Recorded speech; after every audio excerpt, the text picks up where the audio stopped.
Je vais vous parler du potentiel des microalgues. Je travaille pour Innovasysteempunt. Ça, c'est un centre de soutien à l'innovation. Et nous faisons partie d'un groupe d'environ 20 employés qui font partie de Boerenbond, un syndicat d'agriculteurs belges comptant plus ou moins 15 000 membres. Nous avons également récemment lancé notre sœur wallonne, l'agri-innovation. Nous connectons les chercheurs aux agriculteurs et les agriculteurs aux chercheurs. Ceci pour stimuler la recherche sur la demande des agriculteurs et informer et inspirer les agriculteurs sur les nouveaux défis et opportunités. En tant que guichet unique, nous aidons les porteurs de projets innovants. Peut-être vous êtes à la recherche d'une collaboration, vous aimeriez parler de votre projet ou chercher un petit coup de pouce pour le faire lancer. Grâce à notre réseau, comme vous voyez ici aujourd'hui, nous pouvons vous accompagner dans vos réflexions et vous aider à trouver les bons partenaires. Nous le faisons par notre participation à des projets européens comme Interreg, des projets nationaux et régionaux. Dans le cadre de notre projet Interreg, IDEA, nous voulons aider au démarrage de la chaîne de valeur des microalgues en informant les agriculteurs sur les opportunités de la culture d'algues et les aidant à trouver des solutions aux défis auxquels ils sont confrontés lors de la création d'une ferme d'algues. Nous voulons vraiment créer une entreprise d'algues durable, économique et écologique.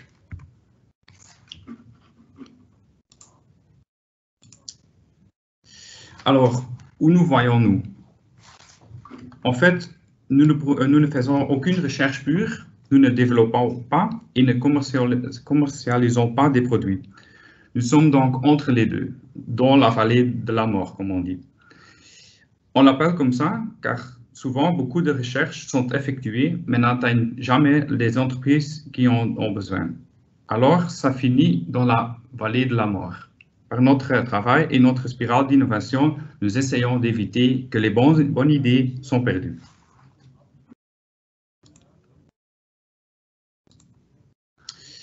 Mais pourquoi les microalgues? Pourquoi est-ce que c'est intéressant de regarder aux microalgues?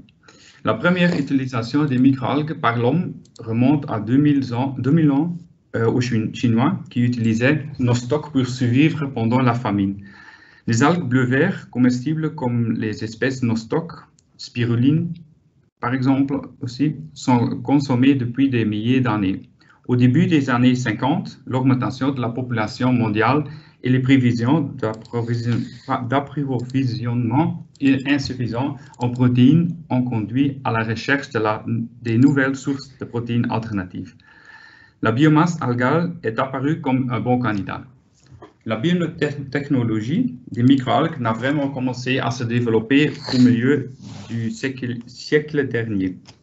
Aujourd'hui, il y a déjà de nombreuses applications commerciales des microalgues. On va parler plus tard de ça. Par exemple, les algues peuvent être utilisées pour l'amélioration de la valeur nutritionnelle des denrées alimentaires et des aliments pour animaux grâce à leur composition chimique. Les algues sont utilisées comme source de molécules de grande valeur. Les algues jouent un rôle crucial dans l'agriculture. On va aussi regarder à ça plus tard. Par exemple, pour nourrir les crevettes et les huîtres dans leur stade de croissance précoce et sont également ajoutés dans la nourriture par animaux de compagnie, par exemple. Ils peuvent être utilisés en cosmétique. Les pigments sont importants en tant que colorant naturel pour l'alimentation et d'autres applications. Traitement d'eau et de récupération des nutriments comme l'eau d'alimentation usée d'une serre est aussi possible. On peut aussi regarder aux fertilisants et biocarburants. D'abord, l'alimentation humaine. Les microalgues sont utilisées déjà longtemps, pendant des milliers d'années, mais la commercialisation à grande échelle du genre chlorella, par exemple, a commencé dans les années 60 en Japon. Bien qu'il existe plusieurs milliers d'espèces de microalgues, seules quelques-unes sont comestibles et utilisées pour la consommation humaine. C'est parce qu'il n'y a pas eu de la recherche sur toutes ces espèces, parce qu'il y a des milliers, et c'est impossible de déjà regarder à tous. En Europe, le nombre des espèces autorisées a été utilisé pour l'alimentation humaine est encore plus limité. Donc, si vous êtes à la recherche des microalgues pour votre produit et si vous souhaitez mettre de nouvelles espèces ou même des nouveaux composants d'espèces sur le marché, c'est très important de regarder s'ils ont déjà une approbation pour les nouveaux aliments. Donc, la régulation Novel Food, comme on dit. Les espèces très courantes pour l'alimentation humaine sont la chlorelle, la spiruline et la dunialia. Les microalgues sont principalement commercialisées sous forme de comprimés ou de poudre sur le marché des aliments santé.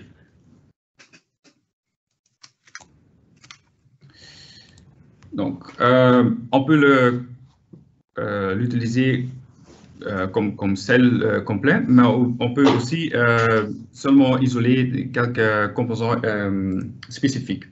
Les algues sont très riches en protéines, vitamines, acides aminés essentiels, minéraux alimentaires et acides gras essentiels. Les effets potentiels sur la santé comprennent l'immunomodulation, les activités anti-cancer, cancéreuses, antioxydantes, antivirales, antibactériennes, ainsi que les effets positifs contre la malnutrition, l'obésité, la diabète, etc. Les algues sont aussi riches en minéraux, comme potassium, calcium, cuivre, fer, etc. Aussi les pigments comme la chlorophylle A, les enzymes comme lipase, les glucides. Les possibilités de nutrition humaine avec des microalgues sont très larges. Les microalgues destinées à la nutrition humaine peuvent être incorporées dans la formulation de bonbons, par exemple boissons, pâtes, jus et milliers d'autres. En fait, il n'y a pas de limite pour l'utiliser dans des produits pour la consommation humaine. Ils sont aussi très riches, elles sont aussi très riches en lipides. La teneur moyenne en lipides des cellules algales varie entre 1% et 70%, mais peut être atteindre 90% du poids sec dans certaines conditions. C'est très important, les certaines conditions. Les lipides algales sont composés de glycérol, de sucre ou de bases estérifiées en acides gras saturés ou insaturés. Parmi tous les acides gras des microalgues, certains acides gras de famille oméga 3 et oméga 6 présentent un intérêt particulier. Maintenant, il provient principalement d'huile de poisson avec son goût spécifique qui doit souvent être éliminé parce qu'on ne veut pas une association avec le poisson dans le produit spécifique. La quantité totale et la proportion relative d'acides gras peuvent être affectées par des facteurs nutritionnels et environnementaux et la limitation de l'azote, par exemple. Donc, c'est très important de savoir le but de vos algues. Aussi les vitamines, comme j'ai déjà dit, comme par exemple A, B1, B3, B2, B6, B12, acide folique. Les vitamines améliorent la valeur nutritionnelle des cellules algales, mais leur quantité varie en fonction des facteurs environnementaux, du traitement de récolte et de la méthode de séchage des algues. Donc aussi, après la culture, c'est très important de bien savoir le but de vos algues. Et de connaître alors, de choisir les choses qui viennent après, comme la récolte et le séchage des algues. Peut-être vous vous êtes déjà posé la question si vous avez déjà mangé des algues sans le savoir. Je vais vous montrer quelques produits basés aux microalgues et il y a beaucoup de chances que vous avez déjà mangé. À gauche, il y a des biscuits au canneberge et spiruline. Au milieu, il y a des comprimés verts aux spiruline.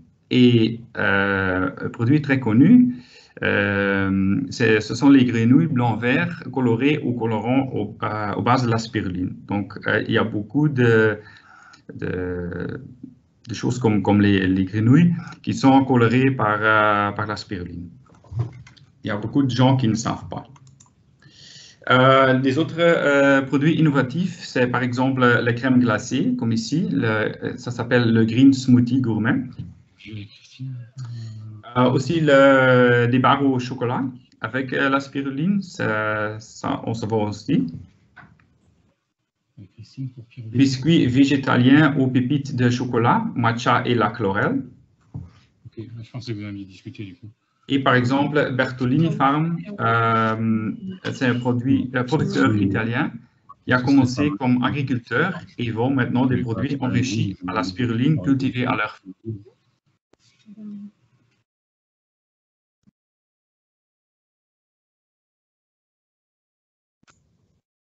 Allô? Donc, comme les nouilles, les flocons, la poudre, la barre d'énergie, des pâtes et biscuits au riz.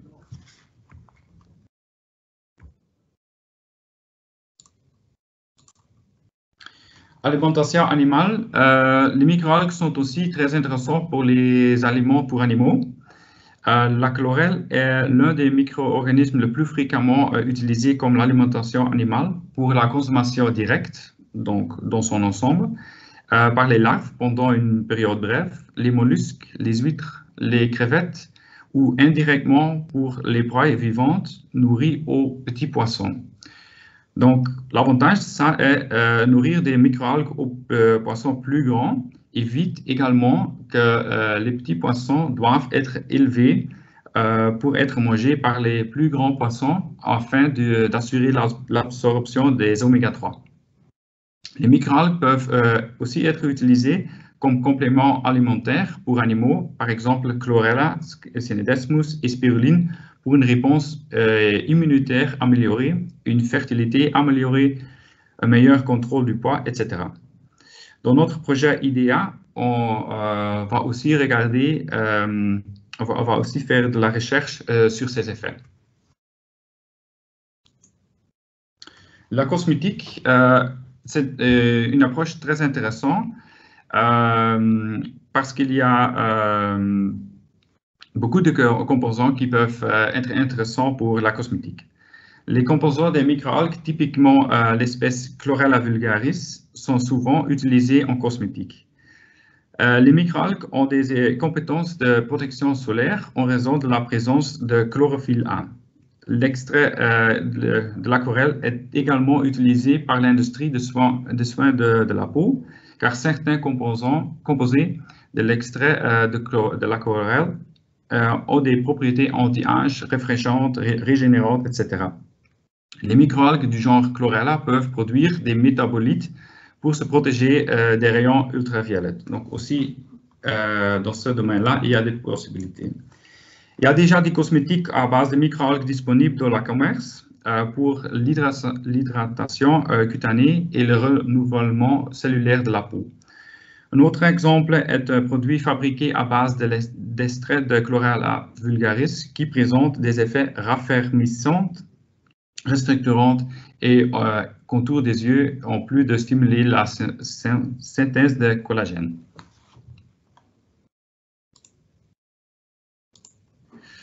Un autre domaine pour utiliser les algues, c'est dans le traitement des eaux usées. Les algues peuvent également être utilisées pour le traitement. Ce traitement-là est généralement le traitement des eaux usées. Il y a généralement deux traitements ultérieurs. Première étape, la sédimentation des matériaux. Deuxième étape, l'oxydation des matières organiques. Ça résulte dans un effluent clair et apparemment propre qui est rejeté dans le milieu aquatique. Cet effluent est cependant chargé en azote inorganique et en phosphore et provoque une eutrophisation et des problèmes en raison de matières organiques réfractaires et des métaux lourds qui sont rejetés.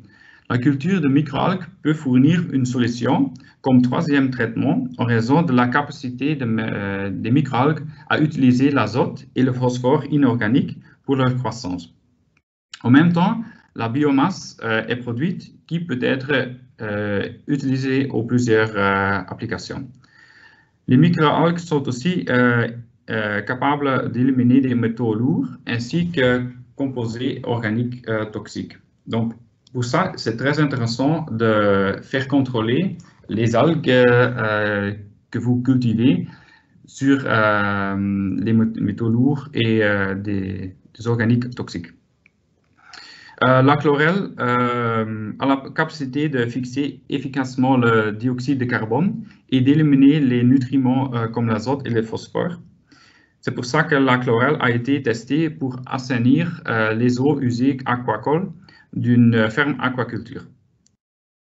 Il y a aussi des projets Interreg, comme le projet ALGAT, financé par Interreg, qui développe une nouvelle technologie pour extraire les déchets nutritifs excédentaires par la digestion anaérobique des aliments et des déchets agricoles pour cultiver la biomasse algale pour l'alimentation animale et d'autres produits de valeur. Le biocarburant, ça c'était une chose qu'on regardait avec beaucoup d'intérêt. Parce que le biodiesel est une source de carburant alternatif propre qui pourrait remplacer les carburants fossiles. Habituellement, le biodiesel est produit à partir de cultures comme le soja et le tournesol, ce qui entraîne des problèmes de déforestation, de fin de la monde et de pollution de terre. Concernant le biocarburant à base de microalgues, principalement le biodiesel et le biogaz ont été étudiés. Les lipides de microalgues peuvent être extraits et utilisés pour produire du biodiesel. La production de biogaz avec des microalgues est également possible par digestion anaérobique. En ce sens, les lipides de microalgues sont l'une des matières premières les plus prometteuses pour produire du biodiesel, car ils ne concurrencent pas les cultures vivrières et présente une teneur élevée en lipides, jusqu'à 75% au point.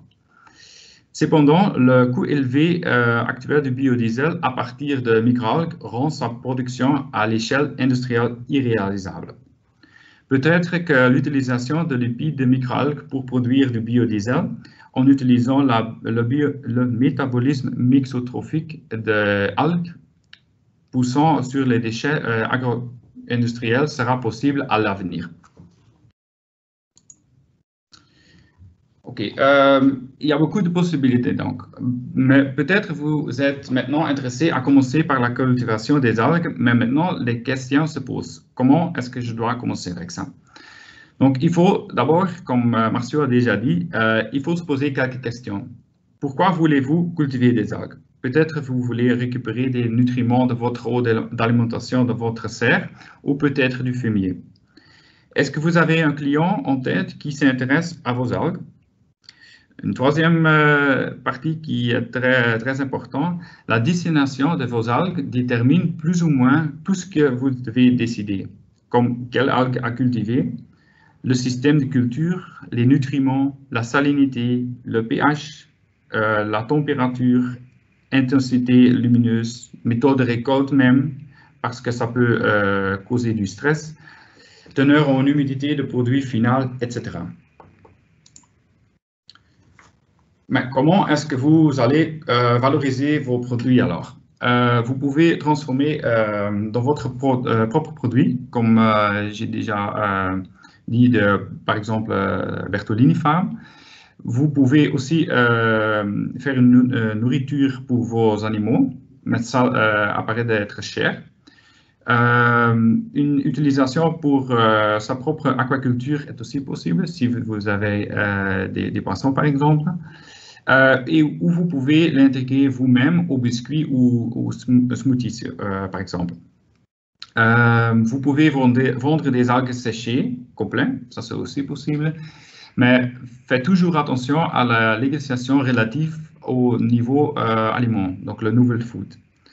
Ou peut-être vous trouvez un transformateur auquel vous pouvez vendre vos algues. Donc, il y a beaucoup de possibilités et beaucoup de choses à penser. Donc, quels sont les défis? Vous devez d'abord trouver l'application pour laquelle vous souhaitez cultiver les algues. Et vous pensez à la source d'énergie pour nourrir vos algues, autotrophes et hétérotrophes. Idéalement, une source excessive présente à la ferme, comme le CO2 d'un biodigesteur ou le digestat. Vous devez penser au système de culture, les conditions de culture pour l'application envisagée. Et autres étapes de traitement sont aussi très importantes, comme la récolte, préservation, transport et le séchage. Donc, il y a vraiment beaucoup de choses à penser et à faire. Donc, c'est pour ça que c'est très difficile de lancer vous-même toute la chaîne de valeur de la production, du transport et de la vente. Et ça, c'est très difficile et très risqué. C'est pourquoi nous vous conseillons de travailler ensemble au sein d'une fédération, d'une coopérative, afin que vous puissiez relever les défis ensemble. Voilà, ça c'était ma présentation. Des questions on peut poser plus tard et merci de votre attention.